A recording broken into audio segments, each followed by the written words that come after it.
j'ose espérer qu'au terme de l'œuvre qui va suivre, je serai parvenu à satisfaire leurs attentes et celles du public qui a répondu massivement présent. Pour moi ou les sandwichs, ça, voilà, je vous laisserai juger à la fin.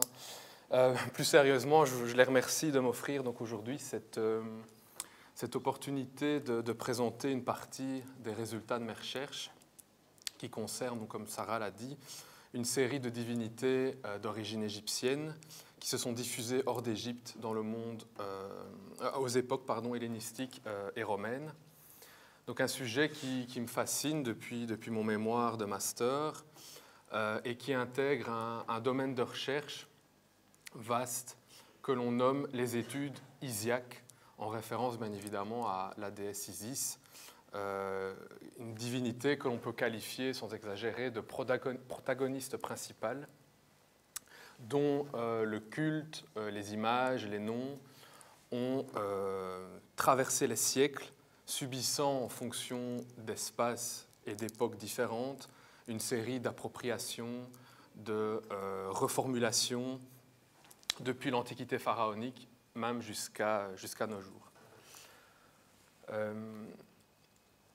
L'étude de ce processus, très long dans le temps, est documentée par une pléthore de traces et de témoignages, qu'ils soient écrits, inscrits, sculptés, construits, donc là je fais référence au temple bien évidemment, ou frappés, donc également au type monétaire qui nous montre Isis, Sérapis, Harpocrate et les autres, donc sur des monnaies depuis l'époque hellénistique jusqu'à l'époque romaine. Donc l'étude de ce phénomène majeur a connu un développement considérable, notamment grâce à toute une série de colloques. Le plus récent, en octobre dernier à Toulouse, portait justement sur la réception des divinités du cercle isiaque et s'inscrivait dans la lignée d'autres colloques. Bon, c'est un peu petit, mais je vous les commande rapidement. Colloques qui se sont concentrés sur les rapports entre ces cultes égyptiens avec le pouvoir romain. Notamment, on sait que plusieurs empereurs ont été adeptes de ces cultes ou se sont même fait représenter avec les attributs de ces divinités. Publication aussi de recueils, de monnaies, d'inscriptions qui sont venues donc, augmenter notre connaissance de ces cultes. Et bien évidemment, toute une série d'expositions, la plus célèbre, qui se nomme Iside il mito, il mistero, la magie, à Milan en 1997. Le catalogue est une belle brique de 700 pages qui, à l'époque, rassemblait une documentation extrêmement importante et a vraiment marqué un tournant et a redonné de l'intérêt à ces cultes, notamment par la suite d'autres expos, Egyptomanie sur les cultes isiaques en Campanie. On sait qu'à Puzzol, il y avait un temple dédié à Sérapis, on connaît le temple d'Isis à Pompéi, également un temple probable, Herculanum, etc. Et d'autres expos sur notamment l'Empire des dieux, où on proposait, à Karlsruhe en Allemagne, on proposait de mettre en parallèle Isis, Mitra et le Christ, ou d'autres expos plus récentes à Marseille sur les migrations divines, donc ces dieux qui quittent leur terreau d'origine et se retrouvent dans d'autres contextes. Et enfin, plus récemment, Il Nilo à Pompéi, une expo à Turin consacrée justement donc au rapport à la présence de l'Égypte à Pompéi et qui est en lien entre une collaboration entre le musée de Turin et la surintendance de Pompéi, qui va notamment aussi se perpétuer par de nouvelles fouilles dans le temple d'Isis, car vu que c'est un des temples les mieux connus, sa chronologie n'est pas encore tout à fait bien déterminée, et donc de nouvelles fouilles auront lieu, je crois, l'été prochain. Et donc on le voit à travers ces différents exemples, au travers de colloques, de publications, d'expos, le long voyage effectué par Isis et ses compagnons suscite l'intérêt, fascine et interpelle en ce sens qu'il pose des questions sur les processus qui ont donc conditionné ces transferts à la fois cultuels et culturels, mais aussi sur la nature de ces divinités, leur sphère d'action, leur intégration dans de nouveaux panthéons, leur signification dans des contextes parfois très éloignés du berceau égyptien qui les a vus apparaître. Et donc aujourd'hui, mon exposé va donc se concentrer sur le binôme Isis et Harpocrate, dont la popularité à l'époque romaine est bien attestée, que ce soit sur des statuettes en différents matériaux qu'on verra, mais également des bijoux, des pendentifs et d'autres types de supports.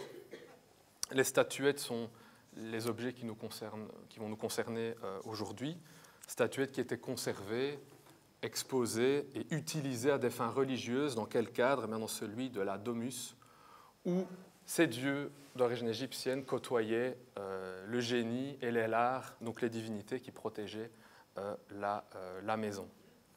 Donc les enjeux qui sont ceux en fait, de mes recherches doctorales, les enjeux sont multiples. D'une part, on essaye de mieux comprendre le fonctionnement des sacra privata, donc des cultes domestiques à l'époque impériale romaine. La recherche pose d'autres questions aussi quant à la diffusion, réception, intégration, appropriation de ces dieux.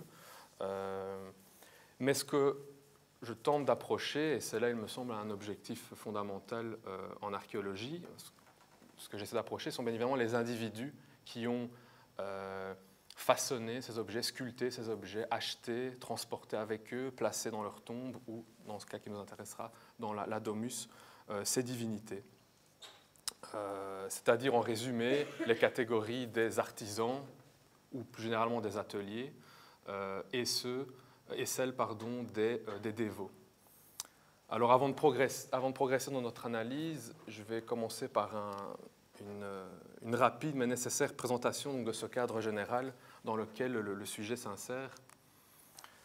Car avant toute chose, bien évidemment, il y a cette déesse très populaire que vous connaissez tous, Isis, dont la popularité est déjà attestée dès l'Antiquité. Souvenons-nous d'Hérodote au 5e siècle, lorsqu'il nous dit que les Égyptiens n'adorent pas tous les mêmes dieux, si ce n'est Isis et Osiris, qui, eux, sont vénérés partout en Égypte.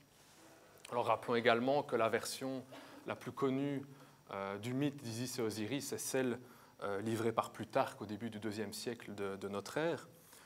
Donc, l'histoire de cette déesse est longue, elle couvre plusieurs siècles, et comme toutes les divinités du monde égyptien, Isis est l'une de ces déesses dont la sphère d'action est si large qu'on ne peut pas l'enfermer dans une case. Son culte a connu une destinée incroyable, qu'au début c'est une déesse locale de Basse-Égypte, identifiée par le signe hiéroglyphique de son nom, donc le trône, vous voyez c'est ça le trône, qu'on retrouve sur toute une série de documents, que ce soit des documents du Nouvel Empire ou des statuettes en faïence dans différents matériaux attestés à l'époque ptolémaïque et romaine.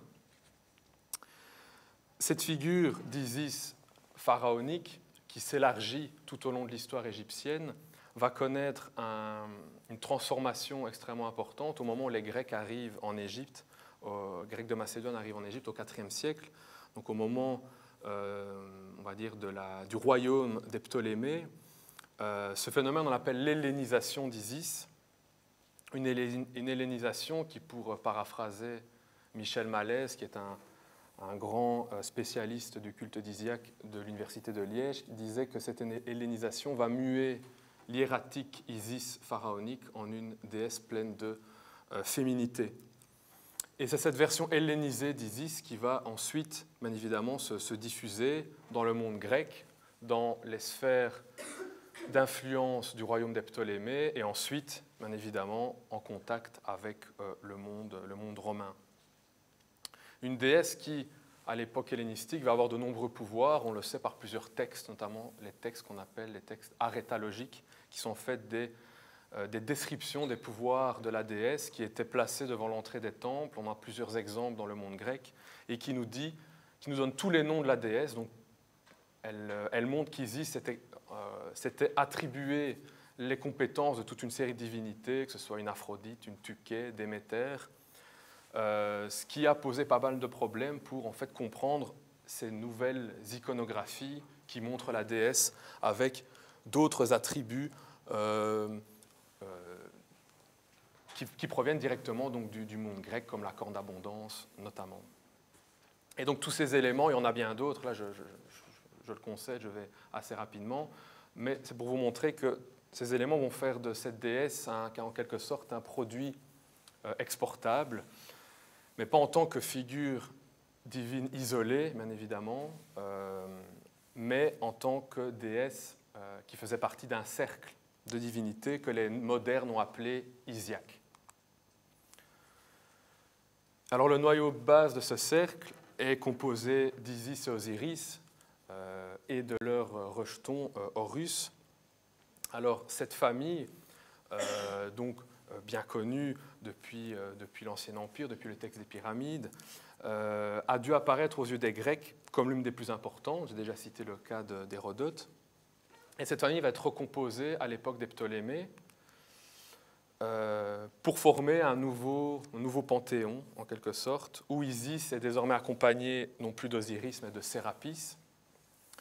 Et enfin, Harpocrate remplace Horus, donc Harpocrate, qui est donc la transcription grecque d'Horus, l'enfant. Alors ça ne veut pas dire qu'Osiris disparaît et qu'Horus disparaît non plus. On verra qu'à l'époque romaine, la diffusion d'objets, de statuettes à l'effigie d'Osiris momiriforme, donc tel qu'on le connaît depuis l'époque pharaonique, eh bien, est attestée, notamment dans les Gaules ou dans la péninsule italienne. Mais on va dire qu'Osiris, dans cette nouvelle configuration, gardera surtout un rôle funéraire et agraire, là où Sérapis devient le paraître d'Isis, et à la base, ça devient le couple qui protège la dynastie des Ptolémées, la dynastie lagide.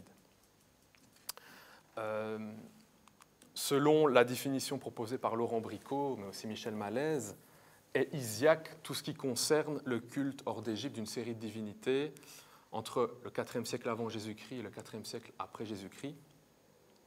Une douzaine de divinités en réalité qui appartiennent à un même cercle mythique, mythologique, cultuel et liturgique. Et donc, parmi les divinités de ce cercle figurent aussi Anubis, Apis, le dieu Bès, Boubastis, la déesse chatte, Hermestote, Néilos, Euthénia et d'autres, parce que ce cercle, ou plutôt ces cercles, ne sont pas figés. Ils connaîtront des configurations bien distinctes en fonction des contextes, que l'on soit à Athènes à l'époque hellénistique, à Rome à l'époque impériale, à Pompéi, on verra. Et donc, il ne faut pas le voir comme un cercle figé et ne pas considérer cette série de divinités comme se diffusant partout en même temps et sous de mêmes noms et de mêmes formes. Et donc, comme je l'ai dit, ces divinités, en plus, sont attestées sous de nouvelles formes, donc liées à cette hellénisation. Ce phénomène de l'hellénisation, en réalité, se fonde sur des équivalences de fonctions qui nous permettent, par exemple aux Grecs, de voir en Isis en fait une Déméter, une Aphrodite, en Osiris un Dionysos, en Sérapis un Asclépios, etc. Et donc on voit se multiplier d'abord à Alexandrie des nouvelles images de ces divinités, qui ont donc de nouveaux visages en quelque sorte, dans différents supports, notamment la terre cuite. Et donc il n'est pas rare de voir des Isis lactans, donc inspirés de ce modèle pharaonique, mais en terre cuite selon des conventions tout à fait différentes. Harpocrate également, généralement représenté donc avec l'index devant la bouche, le pshent et la mèche de l'enfance, sera représenté à partir de l'époque hellénistique, notamment sous la forme d'un petit enfant bien en chair, avec le même geste, tenant une corne d'abondance, et parfois coiffé d'un pshent stylisé ou de plus petite dimension, ou parfois une couronne qui n'est pas forcément bien comprise par l'artisan qui a conçu l'objet. Et donc en Égypte également, on voit même de nouvelles formes pour Horus qui apparaît à l'époque romaine, vêtu à, tel un empereur, et donc un attribut qui vient là souligner en quelque sorte la force, la puissance de ces divinités. Ou encore Anubis, qui emprunte tantôt le caducée d'Hermès, qui est parfois vêtu d'une toge, etc. Donc lui aussi, voit son iconographie se transformer. Et donc à partir de ce vaste corpus, qui concerne aussi bien des éléments iconographiques que des inscriptions, mais également des traces archéologiques de structures telles des temples notamment, on peut donc mesurer l'ampleur de ce phénomène qu'on appelle la diffusion des cultes isiaques en reportant sur une carte toutes les données. Alors c'est ce qu'a fait Laurent Bricot en 2001 dans son atlas de la diffusion des cultes isiaques. Alors l'impression générale qui se dégage de cette carte, on doit toutefois la nuancer, car si là elle recense l'ensemble des documents localisables, tous les documents, tous les objets n'ont pas la même signification que l'on soit à Rome, à Bavay par exemple, dans les Gaules, dans le monde oriental. Se pose également la question du sens qu'avaient ces objets et donc de distinguer aussi ce qui relève du décoratif, on va dire de la mode égyptisante, et ce qui relève d'un point de vue anthropologique du culte, du cultuel. Et également les contextes d'utilisation sont importants entre un objet qui fait partie du matériel du culte d'un temple et un autre qui a pu circuler avec des commerçants, des voyageurs, etc. Et enfin, la lecture de cette carte, vous voyez qu'il y a un code couleur. Je n'ai pas repris la légende ici, mais ce code couleur nous donne en fait une dimension chronologique. Donc la lecture de cette carte ne peut pas se faire sans tenir compte du contexte historique, vu qu'en fait en rouge est majoritairement attesté dans le bassin méditerranéen oriental. En rouge, ce sont les documents de l'époque des Ptolémées, donc c'est tout à fait donc de l'époque hellénistique, 4e siècle avant, 2e, 1er avant Jésus-Christ. Donc ce n'est pas anodin qu'on retrouve la majorité des documents dans les zones d'influence ptolémaïque, telles que l'île de Chypre notamment, les côtes d'Asie mineure, l'Attique, etc.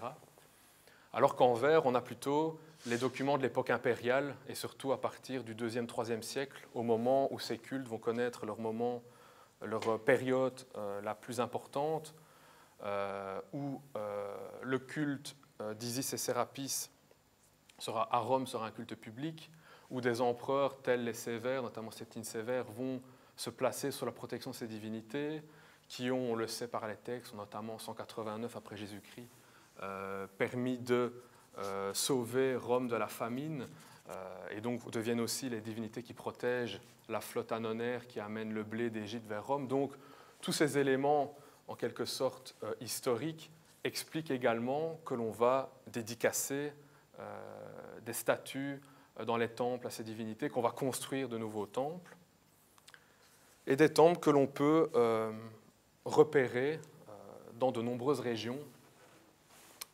En tout, une trentaine d'espaces cultuels hors d'Égypte sont connus grâce aux fouilles archéologiques.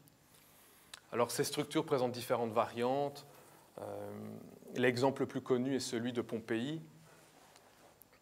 plus connu parce que le mieux conservé, qui nous montre un temple sur podium avec 4 colonnes en façade, dans une cour à portique. Le même type se retrouve en Libye à Leptis Magna, mais pour un temple ici dédié à Sérapis. Certains temples comportaient même des objets directement apportés d'Égypte, tels des statues pharaoniques, qui sont donc réemployées, réutilisées. Joue également un rôle important la localisation de ces lieux de culte, qui à Pompéi, par exemple, le temple est dans le quartier des théâtres, dans un espace qui est plutôt fermé, mais par exemple dans le municipe romain de Bailo Claudia en Hispanie, en Bétique plus précisément, là le temple est directement installé sur le forum et donc a une visibilité tout à fait différente. Et alors sans également non plus oublier le fameux Iséum du Champ de Mars, connu par plusieurs émissions monétaires et également par d'autres traces archéologiques importées d'Égypte, telles notamment des obélisques qui viennent conférer à ces temples un rappel de la terre d'origine de ces divinités. Et ces divinités pouvaient être vénérées aussi bien en groupe.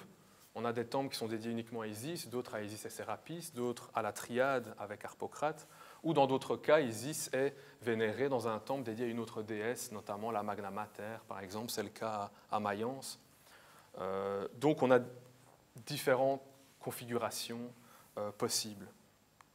Tout ça, donc, nous montre plutôt une diffusion, là je paraphrase Laurent Bricot, j'aime assez bien cette formule, une diffusion à géométrie variable, comme je le disais dans l'introduction. Ces divinités, en emportant quelque chose d'une Égypte repensée en grec, comme le dit bien l'égyptologue Yuri Volokhin, donc se sont diffusées d'abord, c'est vrai, par le fait d'Égyptiens, ou de gréco-égyptiens si vous préférez, à l'époque hellénistique, mais ensuite, lorsqu'elles arrivent dans la péninsule italienne, soit par des commerçants, des voyageurs, eh ces cultes, dans un deuxième temps, vont se diffuser via des personnes qui n'ont pas vu l'Égypte, qui ne connaissaient pas avant ces divinités. Et ça nous montre que ces individus vont donc s'approprier ces dieux dans différents endroits, différents lieux. Et ce que je vous montre ici sous les yeux, ce sont deux cartes de localisation de ces statuettes, donc ici en bronze, qui nous montrent que toutes ces divinités n'ont pas eu la même popularité partout. La carte est un peu petite, mais donc j'ai distingué par un code couleur les représentations d'Isis, d'Harpocrate, d'Osiris. Et donc il est étonnant de voir que pour les Gaules, la majorité des documents qu'on a retrouvés, ce ne sont pas des statuettes privées de Sérapis, mais d'Osiris. Alors que pourtant, j'avais dit tout à l'heure que c'est lui qui, dans cette religion reconfigurée, remplace Osiris. On voit qu'Isis est celle qui se diffuse le plus, mais sous un aspect bien particulier, et j'y reviendrai, qui est celui de la fortuna, donc c'est-à-dire une déesse tenant corne d'abondance et gouvernail et coiffée d'une couronne égyptienne. J'y reviendrai également. Alors, au regard à ces éléments, il faut aussi ajouter, donc on a des centaines de documents localisés, il faut aussi ajouter les pièces de collection conservées dans les musées, les pièces qui circulent sur le marché de l'art, qui nous montrent que la documentation était beaucoup plus abondante, même si elle est déjà via les cartes que je vous montre. Et donc une documentation qui est beaucoup plus importante que celle que je vous montre ici. Et au regard de ce qui précède, on dit que ces objets sont des vecteurs de la diffusion des cultes. Mais est-ce réellement le cas? C'est la question qu'on va se poser. Quelle était leur fonction, notamment au sein des demeures privées où on les retrouve? Parce que d'ailleurs, la domus était en premier lieu un espace placé sous la protection des lards et des pénates, et a priori une structure anthropologique inscrite dans une tradition familiale et donc peu enclin à recevoir de nouvelles divinités ou ce qu'on appelle des divinités dites étrangères. Rapidement, donc 2 mots avant de vous montrer quelques exemples. Donc pour rappel, sur ce que sont ces cultes domestiques à l'époque impériale. Alors on les connaît par plusieurs sources, je ne vais pas tous les montrer, mais j'en ai choisi 2, notamment Cicéron, dans son De Domo Sua, parle donc de l'importance de la religion au sein de l'écrin domestique, lorsqu'il demande ce qu'il y a de plus sacré que la demeure de chaque citoyen. C'est le lieu de ses autels, de ses foyers, de ses sacrifices, de ses dieux pénates, de ses dévotions, de ses cérémonies. Ou un deuxième extrait, en bas, donc tiré du Satyricon de Pétrone, dans la fameuse scène du banquet, où la maison de Trimalchion donc, est donc décrite par l'un des convives, qui nous dit ceci. « Je vis encore une grande armoire, dans ses compartiments reposaient des lards d'argent, une statue de Vénus en marbre et une boîte en or assez grande. Plus loin, les statuettes des lards sont placées sur la table et portées avec une coupe de vin en s'écriant « Di propiti », c'est-à-dire donc que les dieux nous soient propices. Avec ces 2 extraits, on voit donc que la demeure, que la maison était en premier lieu le domaine des lards, associé au génie, qui est la personnification de la puissance d'action d'un être, et à leur côté figuraient les pénates. Alors les pénates, on a différentes acceptations pour ce terme. Si l'on suit Servius, grammairien païen du IVe siècle, qui nous dit que tous les dieux qui sont dans la maison sont appelés pénates. Et on sait aussi que le fameux édit Théodose du IVe siècle après Jésus-Christ nous dit aussi, donc encore à cette époque, qu'il est interdit désormais d'honorer les lards par le feu, le génie par le vin, les pénates par l'encens. Donc ça, c'est un texte important parce qu'il nous renseigne sur les pratiques cultuelles donc liées à ces divinités de la maison. Et d'un point de vue archéologique, ce qu'on retrouve, et là je vous montre un exemple de Pompéi, parce qu'il nous offre des contextes des larraires bien en place. D'un point de vue archéologique, on a 2 types de traces matérielles. Tout d'abord, un espace matérialisé, comme c'est le cas ici, par un petit aidik ou là, un petit temple sur podium maçonné, parfois qui présente une peinture, généralement un schéma qui se répète, c'est-à-dire le génie en train de faire une libation, les 2 lards d'encens qui sont donc les divinités des ancêtres, et des statuettes qui là nous montrent, donc dans ce cas-ci, on a Apollon, Mercure qui apparaît 2 fois et une statuette d'Hercule. Alors, les espaces dédiés au culte domestique peuvent varier. Ici, on a un ID coulant, on peut avoir des niches, on peut avoir carrément une pièce complète qui est consacrée à cette fonction. Mais d'un point de vue archéologique, on a rarement, en dehors des zones vésuviennes, de la zone vésuvienne, les 2 types de traces réunies. Souvent, on trouve dans des couches de destruction uniquement les statuettes. Parfois, lorsqu'on étudie la planimétrie d'une domus, on identifie potentiellement l'espace qui était dédié à ces cultes domestiques. Et donc, nous allons maintenant passer en revue quelques exemples qui nous montrent donc la présence de ces divinités dans la domus. J'ai volontairement choisi 3 exemples qui vont nous emmener à différents endroits de l'Empire. Le premier est celui-ci, issu de fouilles des années 80, début des années 90, en Suisse, à Vallon, à 10 km à proximité de l'ancienne Aventicum romaine. Donc, il s'agit d'une villa qui regroupe 3 corps de bâtiments. Et dans l'une de ces pièces, ici donc indiquée en rouge, une pièce à abside, connue premièrement pour la magnifique mosaïque d'Ariane et Bacchus qui a été retrouvée. Cette pièce est importante parce que les archéologues ont mis au jour des structures en bois carbonisées, des éléments du mobilier en bronze, des charnières, des poignées, des appliques et une dizaine de statuettes. Alors la fonction de la pièce est en partie interprétée à partir de cette trace archéologique qui joue ici le rôle d'indicateur du sacré, donc comme on les appelle, et également à partir du décor en bois, vu qu'on a proposé de reconstituer cette pièce comme ceci et d'imaginer une salle de réception proche d'un tablinum. On suppose que les armoires devaient peut-être contenir des documents d'archives, des rouleaux de papyri notamment, et une pièce où l'on conservait également les richesses de la demeure, richesses que l'on plaçait sous la protection des divinités de la domus, parmi lesquelles on a Mercure, un Mars, un Hercule, une Diane et 2 divinités justement qui nous intéressent, Isis et Harpocrate.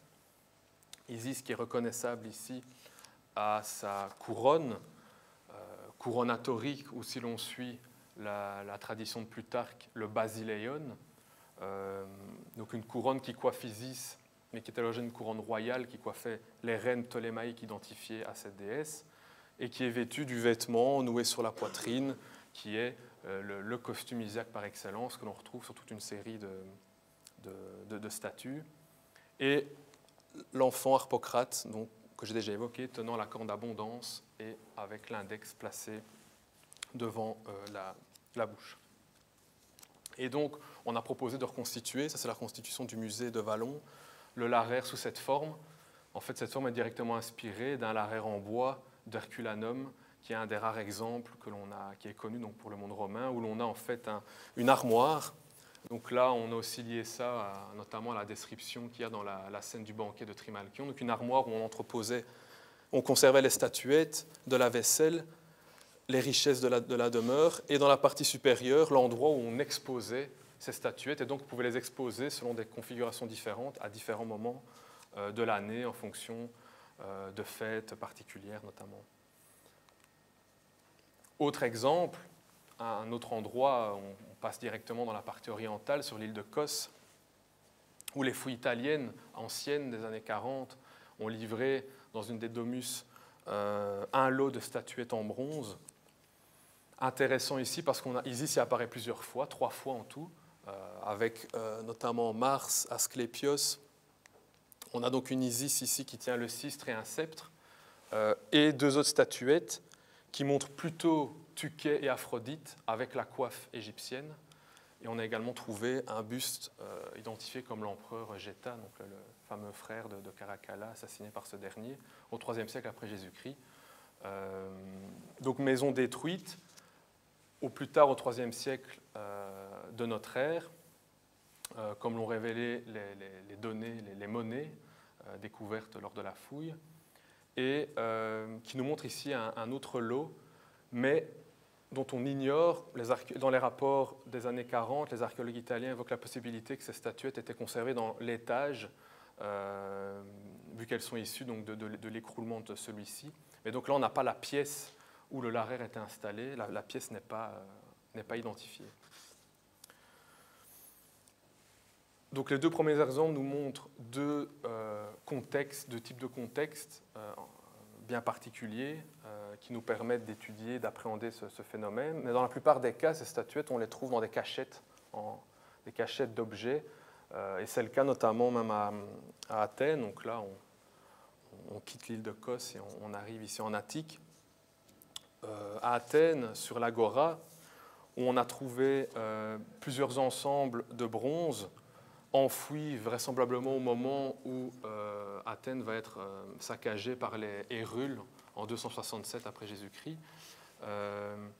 Et ici sur l'Agora, on a deux ensembles retrouvés en fait dans deux puits, dans des quartiers d'habitation. Le premier, ici, on est donc au sud-ouest, en orange, où l'on a un Harpocrate, une tuquée avec des éléments dans sa corne d'abondance, comme le croissant lunaire. On a proposé, vu qu'il y a Harpocrate, d'identifier Isis, mais ça reste à discussion. Et également une représentation de Vénus. Et dans l'autre exemple, on a un lard d'encens, une Aphrodite et une Isis allaitant l'enfant Harpocrate. Ces lots ont été donc assemblés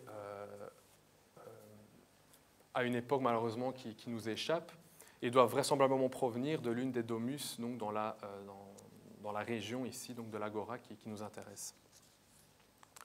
Et alors on pourrait multiplier les exemples de ces cachettes, mais je terminerai juste par celui-ci, un des exemples les plus connus, qui est la fameuse cachette des bronzes de Bavay, retrouvée sur le forum de Bavay dans l'angle sud-est, où ce sont pas moins de 300 objets qui ont été découverts, parmi lesquels plusieurs Isis, Harpocrate et autres divinités donc, du monde romain.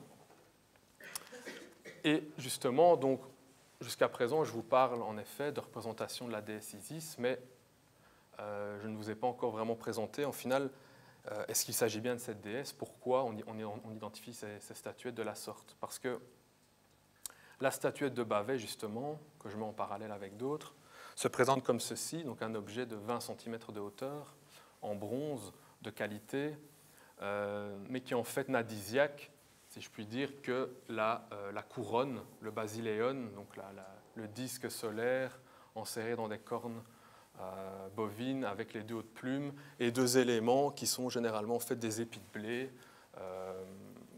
qui ont été ajoutés à cette couronne dès l'époque hellénistique, au moment où Isis est associée, assimilée à la déesse Déméter. Mais pour le reste, ce que l'on a comme attributs, ce sont des attributs qui renvoient à la tuquée grecque ou à la fortuna, donc c'est-à-dire une corde d'abondance ici partiellement conservée et un gouvernail. Alors ces types d'objets, on les retrouve, ce sont ceux qui se diffusent le plus, avec la possibilité même parfois d'identifier des ateliers.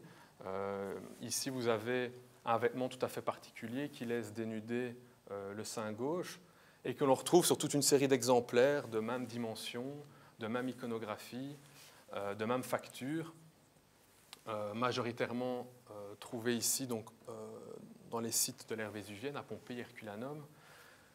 Et ce type qui est ensuite adapté, puisqu'on peut y retrouver la présence d'ailes, notamment adapté sur plusieurs exemplaires retrouvés dans les Gaules. Alors à côté de ce modèle, de ce type de vêtements, on a bien sûr d'autres statuettes qui ont les mêmes attributs, où là on reconnaît en effet le costume isiaque, et des statuettes ici, vraiment, qui se distinguent par leur qualité. Si on prend celle de gauche, qui provient d'Herculanum, c'est une statuette de 50 cm, vraisemblablement, par comparaison, importée de l'Orient, peut-être même d'Alexandrie, une œuvre vraiment de qualité, avec des pièces rapportées en argent, de laquelle semble s'inspirer toute une série d'autres objets de facture plus sommaire, comme la statuette de Vallon. Ou encore ici, un autre type de vêtements qui caractérise ces statuettes, tout à fait différent. Donc on a en fait une série de dénominateurs communs qu'on retrouve sur tous ces objets, mais dont, on va dire, les modes vestimentaires changent, et également les types aussi, avec parfois des objets de très petite dimension. Et donc, c'est ça les dangers lorsqu'on représente sur une carte la circulation de ces objets. Il y a bien évidemment des pièces de prestige destinées à de riches clients qui sont à la fois des objets à fonction religieuse, mais aussi des pièces de collection, et d'autres objets plus petits qui ont pu aussi bien être des statuettes de l'art que des éléments du mobilier que l'on pouvait, et donc des éléments qui pouvaient avoir une fonction décorative. Alors pour l'identification, qui est là un gros problème, on n'a pas beaucoup de documents qui sont inscrits, on n'en a qu'un seul, et qui provient justement de Syrie, de l'actuel Banjas, donc on est sur la côte syrienne, qui est cette statuette-ci, qui est la seule à présenter une inscription à Isis Faria, donc l'Isis du phare, c'est-à-dire du phare d'Alexandrie, cette Isis qui protège les navigateurs et qui nous donne en quelque sorte une clé de lecture pour comprendre ce type iconographique et sa popularité. Sa popularité, on la voit à travers de données quantitatives, vu que parmi tout le matériel, ce sont les images, ces images-là qui sont les plus diffusées, mais pas uniquement.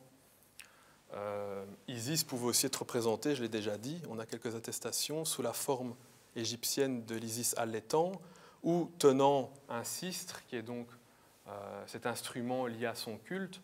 Et donc on a plusieurs formes pour pourtant une seule et même déesse qui circulent et qui se diffusent, et donc des formes qui mettent en avant des compétences différentes pour cette divinité.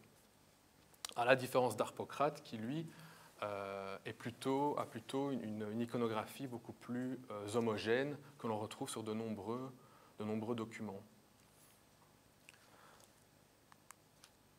Alors, tous ces témoignages, et notamment ce qu'on appelle les trouvailles isolées, c'est-à-dire des objets dont on connaît la provenance mais dont on ne peut pas associer une structure archéologique, est-ce qu'on peut systématiquement les associer au culte domestique? Ça, c'est une des questions importantes que posent mes recherches.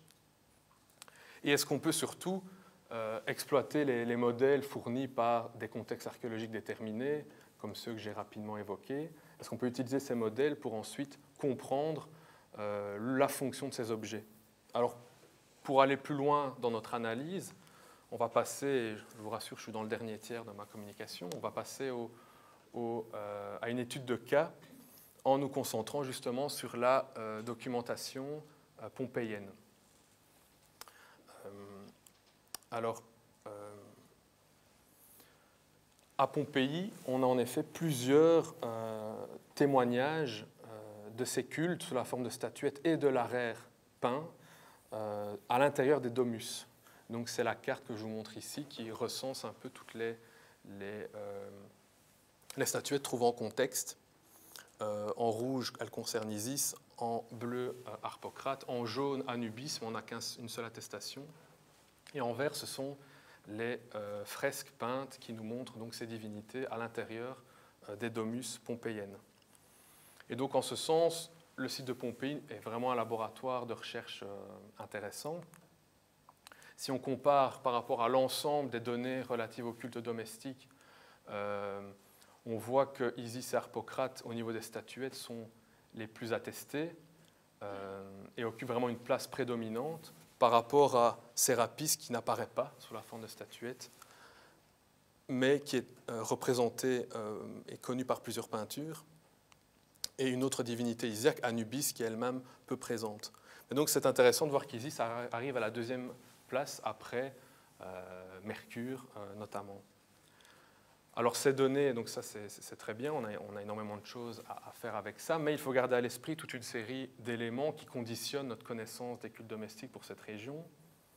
C'est que, notamment, on a perdu énormément de données suite d'une part au tremblement de terre qui frappe la région avant l'éruption de 79. Donc on sait qu'une partie de la population était déjà partie, parfois emportant avec elle son mobilier. On sait aussi que sur le nombre de sanctuaires domestiques, enfin, d'espaces liés au culte domestique dans les domus connus, c'est-à-dire si l'on suit le corpus de Boyce, on a répertorié plus de 500 sanctuaires, on a une trentaine de lots de statuettes, Mais à côté de ces lots, il y a bien évidemment la conduite des fouilles des sites vésuviens au XVIIIe, XIXe siècle, qui n'ont pas systématiquement noté le lieu de provenance de ces objets. On sait juste qu'ils proviennent de Pompéi ou d'Herculanum. Et donc, il y a dans les réserves du musée archéologique de Naples et dans les dépôts de Pompéi des quantités de mobilier qu'on ne peut pas rattacher à une domus en particulier, mais qui donc constituent aussi une documentation importante. Alors, 3 exemples. J'aime bien fonctionner par 3, donc vous l'avez remarqué. 3 exemples pour montrer justement 3 types de configurations particulières de ces divinités dans la domus. 3 exemples qui sont, pour commencer, pas à l'intérieur, pas intramuros, mais dans ce qu'on appelle l'Ager Pompeianus, donc cette région où étaient installées de nombreuses villas qui produisaient notamment du vin, donc qui exploitaient donc, la région pompéienne, qui sont issues donc, de fouilles anciennes, mais qui ont donc, le mérite d'avoir livré des documents intéressants, notamment cette première ville-là, fouillée au début du XXe siècle, et qui a livré un lot de statuettes isiaques, où l'on a Sérapis, Isis qui apparaît 2 fois, soit tenant le cistre, soit dans la latitude que je vous ai déjà décrite avec la corne d'abondance et le gouvernail. Harpocrate présent 2 fois, et donc un Mercure et aussi une statuette de Minerve. Et donc là, on a un lot intéressant, parce qu'il nous montre que le maître des lieux a donc choisi le noyau du cercle isiaque, composé donc du couple Isis-Sérapis et d'Harpocrate. Et leur présence est aussi renforcée par une plaque en bronze qui devait certainement être fixée sur le podium, la base plutôt du larer, et qui nous montre la triade Isis tenant le 6, Sérapis et l'enfant Harpocrate. Cette triade, on la retrouve dans d'autres domus. C'est le cas de la Maison des Amours Dorés, sur laquelle je reviendrai, dans la Maison des Amazones, ici dans le Viridarium, où on a ce petit édicule peint avec la triade égyptienne. Et ces exemples sont intéressants parce que je parlais en tout début de configurations différentes. En effet, dans la Maison des Amours Dorés, on voit qu'Anubis est aussi présent. Dans ce larer de la maison de Iulia Félix, on a Isis, Sérapis et Anubis également, et Harpocrate a disparu. Donc on a plusieurs schémas qui se distinguent, et on voit aussi que dans ces ensembles, ces dieux sont vénérés ensemble, quelque part comme dans un cercle justement fermé. Mais ce n'est pas toujours le cas. Dans le deuxième exemple, là on voit que, et c'est ce qui est l'exemple le plus courant, on voit que ces statuettes sont littéralement là, intégrées dans des panthéons domestiques, où on peut avoir ici donc le Genius, Jupiter qui apparaît 2 fois, 2 autres statuettes à l'identification complexe, peut-être Hermès et Hélios, et une Isis qui est ici dédoublée avec donc ses attributs qui l'associent donc à une divinité à la fois notamment donc, ici maîtresse du destin. Donc ce lot provient toujours d'une villa de l'Ager Pompeianus et a été retrouvé donc, dans cet espace, dans la salle 12, qu'on appelle la salle du larer, à proximité de toute une série de pièces fonctionnelles liées au fonctionnement agricole donc, de cette ville-là.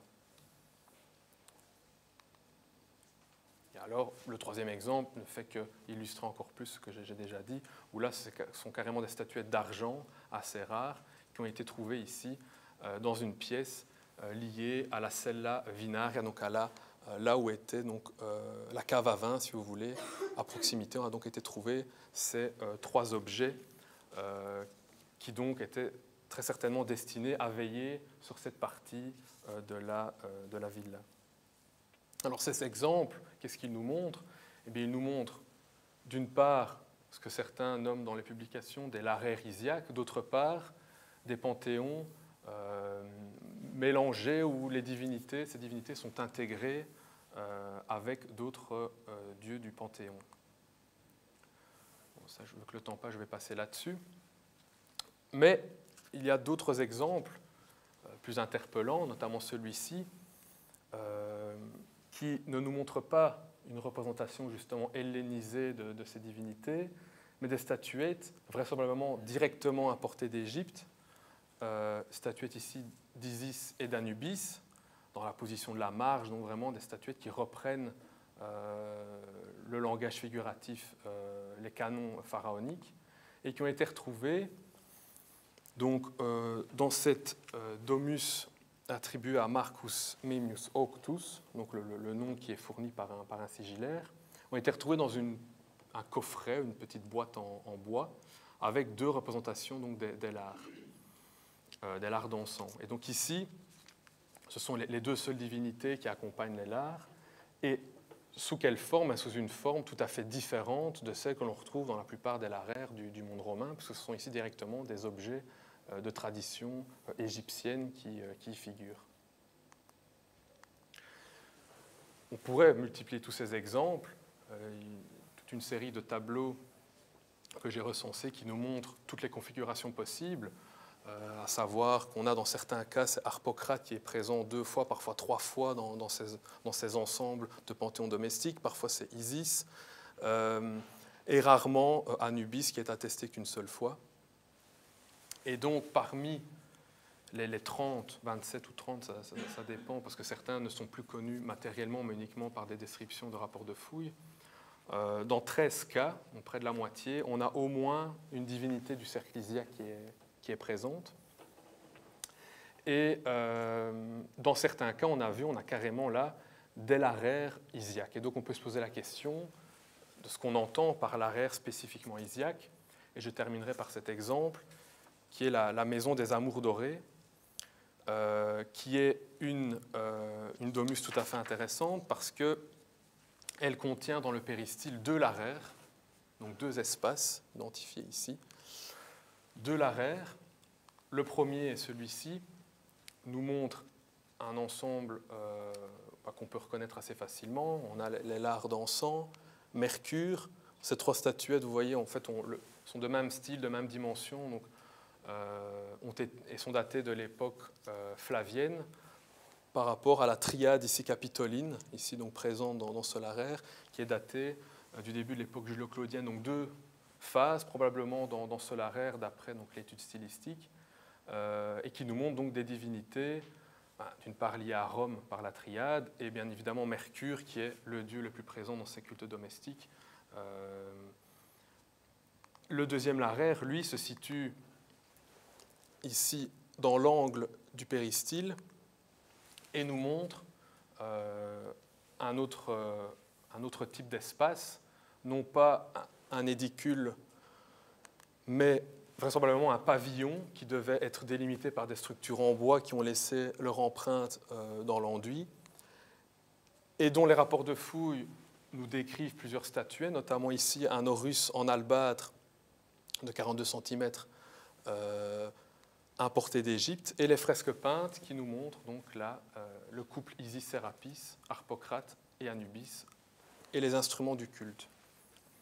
Et donc on a longtemps épilogué sur ce double laraire en disant que, en effet, ces cultes ont leur fonctionnement propre, et donc on les distingue du laraire principal de la domus. On a aussi pensé que ces 2 laraires devaient s'adresser à 2 groupes différents au sein de la domus.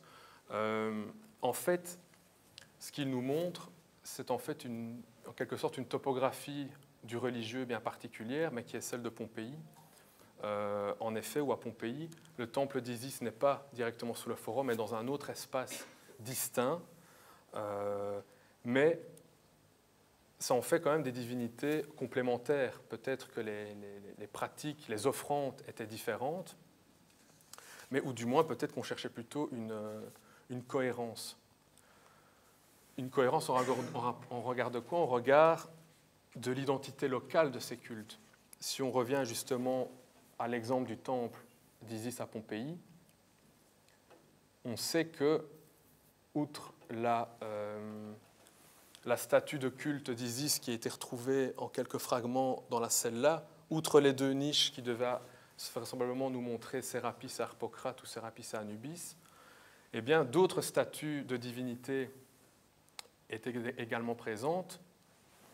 Une Isis installée ici dans l'angle du portique qui devait accueillir les visiteurs, Bacchus à l'arrière du temple et Vénus. Vénus, la divinité vraiment tutélaire de Pompéi. Et donc, ces éléments sont importants parce que, et là je reprends un article intéressant de William Van Andriga qui nous dit que ces combinaisons de statues contribuent vraiment à définir ces cultes localement. C'est-à-dire que Isis, telle qu'elle est connue à Pompéi, elle est connue justement par rapport à d'autres divinités beaucoup plus anciennes qui étaient présentes bien avant elle, qui en quelque sorte l'accueillent et l'intègrent dans ce panthéon bien spécifique du site. Ces différents schémas et ces différentes configurations ne montrent pas tant les résultats, à mon avis, à différents degrés d'une intégration de ces divinités étrangères, mais sont plutôt les témoignages de l'appropriation de ces cultes à différents niveaux, que ce soit au niveau de la communauté, que ce soit au niveau de la familia et de l'individu. Ce sont donc ici des divinités qui ont leur propre sanctuaire. Le processus qui a mené à ça est un processus complexe. Depuis donc, les premières attestations à Pompéi, qui datent du IIe siècle avant notre ère, jusqu'à l'éruption en 79. Et donc, pour ces raisons, au lieu de parler de diffusion de ces cultes, le concept d'appropriation, il me semble, plus adapté à la réalité archéologique et historique. Appropriation donc à différents niveaux. L'individu pouvait donc choisir dans sa domus Isis et l'intégrer dans son panthéon familial. Il pouvait choisir le couple Isis et Sérapis ou Isis et Harpocrate, ou il pouvait aussi reconnaître en Isis des compétences d'une autre déesse, ce qui explique aussi la vogue de ces images qui multiplient les attributs. Il pouvait aussi uniquement choisir Harpocrate, c'est le cas ici de cette fresque dans l'arrière d'Herculanum. Donc les possibilités étaient bien différentes. Il nous montre aussi que plusieurs de ces images qui sont polysémiques ont donc pu connaître des contextes bien spécifiques et bien différents. Donc voilà, je vais m'arrêter ici pour laisser quelques temps pour les questions. Je vous remercie de votre attention.